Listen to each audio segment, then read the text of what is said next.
हे दोस्तों, स्वागत है आप सभी को अपने channel teach club India channel पर। आज मैं क्लास 9 का कक्षा 9 का विषय हिंदी ए सेट 3 लेके आया हूँ, जो कि 40 नंबर का है और इसका एग्ज़ाम 15 जून को होने वाला है, जो कि बहुत ही इंपॉर्टेंट है। देखिएगा और इस वीडियो को शुरू से लेकर अंत तक जरूर देखिएगा। और इसका एग्ज़ाम आज ही है, मतलब कि 15 तारीख आज ही है और आज ही मैं इस वीडियो को बना रहा हूँ, तो वीडियो को अंत तक देखिएगा। आप अगर अच्छी तरह से इसको वीडियो को देखते हैं तो आपको अच्छी तरह से समझ में आ जाएगा। वीडियो को मतलब कि अंत तक जरूर देखिए। वीडियो को जब देखेंगे तो आपको अच्छी तरह से समझ में आएगा। और इससे जो पहला सेट है, पहला सेकंड है, पहला और सेकंड, उसका मैं लिंक में डिस्क्रिप्शन में दे देता हूँ, उसको ज़रूर चेकआउट कर लीजिए। ओके, तो देखिए यहाँ पर प्रश्न दिया गया है खंड क के, यहाँ पर गद्यांश दिया गया है, मतलब कि पद्यांश दिया गया है, गद्यांश उसको पढ़ना है। गद्यांश पढ़ेंगे तो यहाँ पर देखिए 2 क्वेश्चन दिया गया है। प्रश्न नंबर 1 है कि संघर्ष रूपी विजय रथ पर चढ़ने के लिए क्या आवश्यक है। दूसरा क्या है, समस्त ग्रंथों और अनुभवों का क्या निष्कर्ष है। देखिए, संघर्ष रूपी विजय पर चढ़ने के लिए आवश्यक है क्या क्या चाहिए। देखिए, दृढ़ निश्चय चाहिए, एक दृढ़ दृढ़ संकल्प, और दूसरा का चाहिए उत्साह, और तीसरा का चाहिए साहस चाहिए। इसमें एक निश्चित गोल का होना बहुत ज़रूरी है किसी भी लक्ष्य को पाने के लिए। उत्साह होना चाहिए और जुनून होना चाहिए। ओके, इस गद्यांश के अनुसार देना था। अगला प्रश्न है कि समस्त ग्रंथों और अनुभवों का क्या निष्कर्ष है। समस्त ग्रंथों और अनुभवों का निष्कर्ष यह है कि संघर्ष से डरना अथवा उससे विमुख होना अहितकर है। ओके, अब देखिए यहाँ पर कुछ तीसरा का प्रश्न है, मानवीय शब्द से प्रत्यय अलग करें और विजय का विलोम शब्द लिखना है। देखिए, मानवीय में ई जो शब्द को अलग करेंगे, मानव प्लस ई बना है ना, मानवीय, तो इसी प्रकार से ई जो होगा आपका प्रत्यय होगा। विजय का विलोम शब्द क्या होता है, विजय का पराजय, हारा हुआ बोल सकते हैं। ओके, आप देख सकते हैं यहाँ पर। ओके, आप इसको लिख सकते हैं। अगला प्रश्न है यहाँ पर, देखिए फिर यहाँ पर गद्यांश दिया गया है कि निम्नलिखित काव्यांश को पढ़कर दिए गए प्रश्नों को उत्तर लिखना है। यहाँ पर देख सकते हैं, इसको पढ़ लेना है आपको। जब पढ़ेंगे तो यहाँ पर देखिए प्रश्न पूछा गया, तीन ठो का इतिहास किस बल का गवाह है। यहाँ पर है, एक है, दूसरा क्या है, कवि विश्व के लोगों से क्या आह्वान कर रहे हैं और क्यों, और तीसरा क्या है, भारतीय शब्द से प्रत्यय अलग करें, और तीसरा क्या है, शत्रु का प्रवाची शब्द लिखे। देखिए, मैं इसका सभी का निचोड़ एक जगह लिख देते हैं कि इतिहास किस बल का गवाह है। देखिए, इतिहास इस बात का गवाह है कि हम ही सबसे पहले आगे हैं। ओके, और यहाँ पर देखिए अगला प्रश्न है कि कवि विश्व के लोगों को क्या आह्वान करना चाहता है, कर रहे हैं, तो कवि विश्व के लोगों से भारत की विजय कथा गाने के लिए कहा है, क्योंकि हमारा तेज हर जगह शत्रु हमेशा हमसे हारा है, और पर जो हमारे शरण में आया है हमने उसे युद्ध नहीं किया है, मतलब कि जो हमारा शरण में आता है उसको छोड़ दिया गया है। अगला प्रश्न है क्वेश्चन नंबर तीसरा का, इसी में है तीसरा का जो का है, भारतीय शब्द से प्रत्यय अलग करना है, तो प्रत्यय इसमें अलग करेंगे तो भारत प्लस ई, भारतीय ई हो जाए। और यहाँ पर देखिए शत्रु का परिभाषित शब्द, शत्रु का होता है दुश्मन। अगला प्रश्न की बढ़ते हैं, क्वेश्चन नंबर 4, निम्नलिखित प्रश्नों में से किन्हीं 4 प्रश्नों को उत्तर देना है। देखिए, पहला प्रश्न है कि सर थॉमस हे के मन में एक छोटी बालिका के प्रति दया भाव का कारण क्या था। ओके, यही प्रश्न है ना। देखिए, इसका बहुत ही विस्तार से आंसर बतला रहा हूँ मैं कि सर थॉमस हे के मन में एक छोटी बालिका के, देखिए इसका जो पहला का आंसर है इस प्रकार से कि सर थॉमस के मन में एक छोटी बालिका के प्रति दया भाव का उत्पन्न हो गया, क्योंकि वह तो एक छोटी, ईमानदार और प्यारी बालिका थी। सर थॉमस हे स्वभाव से कुछ दयालु थे, क्योंकि वे स्वयं एक पुत्री के पिता थे। उनकी पुत्री का नाम था मेरी, और दोनों सहेली थी महादेवी वर्मा, जिसका वर्णन करती है। देखिए, महादेवी वर्मा के बारे में यहाँ पर है कि लेखिका महादेवी वर्मा ने बचपन के समय लड़कियों के प्रति समाज में सोच कैसी थी उस समय मेरे बचपन के दिन पाठ के आधार पर स्पष्ट करना बतलाना है।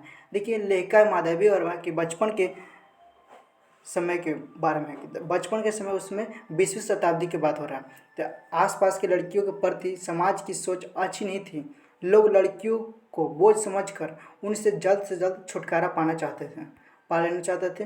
वे लड़कियों के पैदा होते ही मार दिया करते थे या परमधाम पहुंचा दिया करते थे। ओके, अगला प्रश्न की ओर बढ़ते हैं। ग है कि एक लकुटी और कामरिया पर कवि सब कुछ न्यौछावर करने को तैयार है। यहाँ पर है, ये कवि के लिए सबसे महत्वपूर्ण है कृष्ण, वह उनके लिए आराध्य देव हैं, इसलिए कृष्ण की एक एक चीज़ उसके लिए महत्वपूर्ण और प्यारी है। कृष्ण गायों को चराते समय लौकटी और कामरिया अपने साथ रखते थे। यह कोई साधारण वस्तुएं ना होकर कृष्ण से संबंधित वस्तुएं हैं। यही कारण है कि कृष्ण की लाठी और कंबल के लिए कवि अपना सर्वस्व न्यौछावर करने को तैयार हैं। ओके, मतलब कि सब कुछ समर्पित कर सकते हैं और उनका जो आराध्य देव है वो है कृष्ण। देखिए, इसी में अगला प्रश्न है कि अर्धरात्रि के समय कोयल की चीख से कवि को क्या अंदेशा है। कि अर्धरात्रि में कोयल के चीखने के कवि को अंदेशा होता है कि जैसे कि कोयल पागल हो गया है, जैसे मतलब कि कोयल पागल तो नहीं हो गई है, या कोई संदेशा लेकर आई है, या शायद वह किसी कष्ट में है, या वह किसी की कैद में है जो उससे पेट भर खाने को नहीं देता, या यह भी हो सकता है कि वह क्रांतिकारियों के दुख से द्रवित होकर चीख रही है। अगला प्रश्न बढ़ने से पहले मैं आपसे एक रिक्वेस्ट करना चाहता हूँ कि इस वीडियो को शेयर कर दें अपने दोस्तों को, क्योंकि एग्जाम में वो भी अच्छा नंबर ला सके। ओके, देखिए अंगन और प्रश्न है, इसमें केवल 4 ही प्रश्न का उत्तर देना था। देखिए यहाँ पर मेघ आए कविता में बादलों को किसके समान बताया गया है। देखिए बहुत ही छोटा क्वेश्चन है। मेघ आए कविता में बादलों को शहर के आने वाले दामाद के समान बताया गया है, क्योंकि बादल गांव में उसी तरह सज धज कर आ रहे हैं जैसे शहरी दामाद सज धज कर आते हैं, या इन बादलों का इंतजार भी दामाद की तरह ही किया जाता है। ओके, उम्मीद है कि ये बात आपको समझ में आ रही होगी। और यहाँ देखिए अगला प्रश्न है क्वेश्चन नंबर 4। बच्चों के किस समय और कहाँ जाते हुए देखकर कवि को पीड़ा हुई। बच्चे काम पर जा रहे हैं, इस कविता के आलोक में लिखना है। देखिए, बच्चों को कड़ी सर्दी में सवेरे सवेरे कोहरे से ढकी सड़क पर जाते हुए देखकर हुआ। ये बच्चे कारखानों और अन्य स्थानों पर बाल मजदूरी करने जा रहे थे। खेलने कूदने की उम्र में बच्चों को काम पर जाते देखकर कवि को पीड़ा हुई। एक छोटी सी क्वेश्चन की बाल श्रम, विश्व बाल श्रम दिवस आज ही कल ही मनाया गया है। किस डेट को मनाया गया है आप मुझे कमेंट करके बता सकते हैं। आज 2-3 दिन पूर्व हुआ है, तो आप मुझे कमेंट करके बताएं। ओके, अगला प्रश्न क्वेश्चन नंबर 5 कि देखिए यहाँ पर निम्नलिखित प्रश्नों से किन्हीं 2 प्रश्न को उत्तर देना है। पहला प्रश्न है, गोपाल प्रसाद ऐसा क्यों चाहते थे कि उनकी बहू ज़्यादा से ज़्यादा 10वीं ही पास हो। देखिए, गोपाल प्रसाद स्वयं उच्च शिक्षित थे, वे वकालत के पेशे से जुड़े थे। उनका बेटा शंकर मेडिकल की पढ़ाई कर रहा था। इसके बाद भी वे चाहते थे कि उनकी बहू ज़्यादा से ज़्यादा 10वीं ही पास हो। उनकी ऐसी चाहत के पीछे यह सोच रही होगी कि उच्च शिक्षा प्राप्त लड़कियों अधिक जागरूक होती है, इससे वे अधिकारों को प्रति सजग होती है। ओके, उनमें सोचने समझने और निर्णय लेने की क्षमता बढ़ जाती है। ऐसी लड़कियों को बहू बनाने से उन पर अत्याचार नहीं किया जा सकता, उन्हें डरवाया नहीं जा सकता और अपने ऊपर हुए अत्याचार पर मुंह बंद नहीं रखती है। मतलब कि इसका कहने का मतलब है कि पढ़े लिखों को कोई नहीं दबा सकता है, जो अनपढ़ होगा उसको दबाया जा सकता है। ओके, मतलब कि अगर उसके साथ अन्याय होगा पढ़े लिखे लोगों के साथ, तो वो जागरूक करके वो मतलब किसी के साथ अत्याचार नहीं करने देगी किसी को। अगला प्रश्न उसी में ख नंबर कि अपनी बेटी का रिश्ता तय करने के लिए रामस्वरूप उमा से जिस प्रकार व्यवहार की अपेक्षा कर रहे हैं वह उचित क्यों नहीं है। देखिए, इसका आंसर है कि बेटी की रिश्ता तय करने के लिए रामस्वरूप अपनी बेटी उमा से सीधी सादी काम पढ़ और कम बोलने वाली लड़की की तरह व्यवहार करने की अपेक्षा कर रहे थे। उनका ऐसा सोचना उचित नहीं है, क्योंकि लड़की कोई भी भेड़ बकरी या मेज कुर्सी नहीं होती, वो किसी कठपुतली भी नहीं होती जिसे हम अपने इशारों पर नचा सकें। अगला जो अंतिम प्रश्न है कि भूख तो अपने आप में एक साग की होती है, ऐसा किसने कहा और क्यों कहा, कब कहा, ये देखना है। भूख तो अपने आप में एक साग होती है।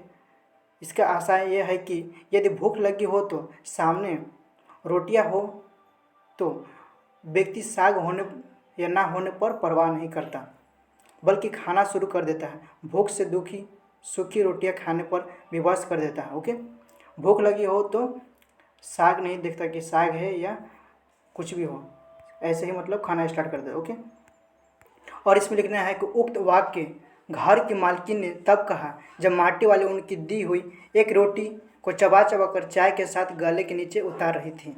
माटी वाली के मालकिन से कहा कि चाय तो बहुत अच्छा साग बन जाती है ठकुराइन जी। ओके, अगला प्रश्न के बढ़ते हैं। देखिए यहाँ पर प्रश्न है खंड ग।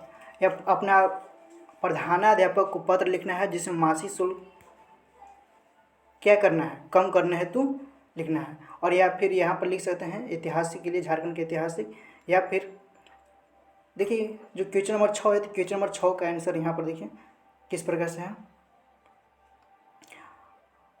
परीक्षा मासिक शुल्क माफ करने हेतु सेवम श्रवण प्रधानाध्यापक महोदय, इस प्रकार से लिख सकते हैं जैसे कि लिखा गया है। सविनय निवेदनीय है कि मैं डोडो, यहाँ पर नाम अपना लिख सकते हैं। या फिर आपके विद्यालय के निर्धन छात्र हूँ, मेरे पिताजी किसान हैं, उनकी आर्थिक स्थिति दयनीय है, मेरा शिक्षण शुल्क माफ करने हेतु यहाँ पर लिख सकते हैं इसी तरह से जैसा कि इसमें लिखा गया है। और यहाँ पर जो इम्पोर्टेंट है क्या कि जहाँ से ख़त्म होता है वहीं से स्टार्ट होता है ये। अतः श्रीमान से आग्रह है कि सभी बातों पर ध्यान देते हुए शिक्षण शुल्क माफ करने की कृपया प्रदान की जाए, जिसके लिए मैं श्रीमान के सदा आभारी रहूँगा। और यहाँ पे एक ऐसे नहीं लिखना है, यहाँ पे लिखा था इसको नहीं लिखना है, या फिर ऐसे भी नहीं करना जिससे गलत हो सकता है। ओके, आपको समझ में आ गया। और यहाँ देखिए अगला जो अंतिम जो है इसमें कुछ कह रहा है क्वेश्चन नंबर 7 में। देखिए आपको दिख रहा होगा क्वेश्चन नंबर 7 में निम्नलिखित में से किसी एक विषय पर निबंध लिखना है, जिसमें झारखंड का है, हमारा झारखंड पर है, मेरे जीवन का लक्ष्य। और फिर यहाँ पर देखिए प्राकृतिक पर्व सरहुल, और यहाँ पर देखिए सब्जी खरीदने आई महिला और सब्जी वाले के मध्य हुई बातचीत का संवाद को लिखना है। देखिए मैं सब्जी वाला लिख देता हूँ। सब्जी खरीदने आई महिला और सब्जी वाले के मध्य के बीच हुए संवाद को लिख रहा हूँ। देखिए महिला बोलती है भैया कुछ सब्जियाँ चाहिए। दुकानदार बोलता है बहन जी बताइए क्या क्या दूँ। महिला बोलती है तुम्हारी दुकान में कौन कौन सी सब्जी सस्ती है। दुकानदार बोलता है बहन जी आजकल सारी सब्जियाँ महंगी हो रही, वैसे भी बरसात के मौसम में सब्जियाँ महंगी हो जाती हैं। महिला बोलती है भैया तुम तो हर मौसम में लूटते रहते हो, चलो 1 किलो आलू 1 किलो प्याज दे देना। कितने हुए। दुकानदार बोलता है 120 रुपये। महिला बोला अरे तुम तो दिन में ही लूट रहे हो, इतनी महंगाई तो नहीं है। और भी आप आगे लिख सकते हैं अपनी तरफ से।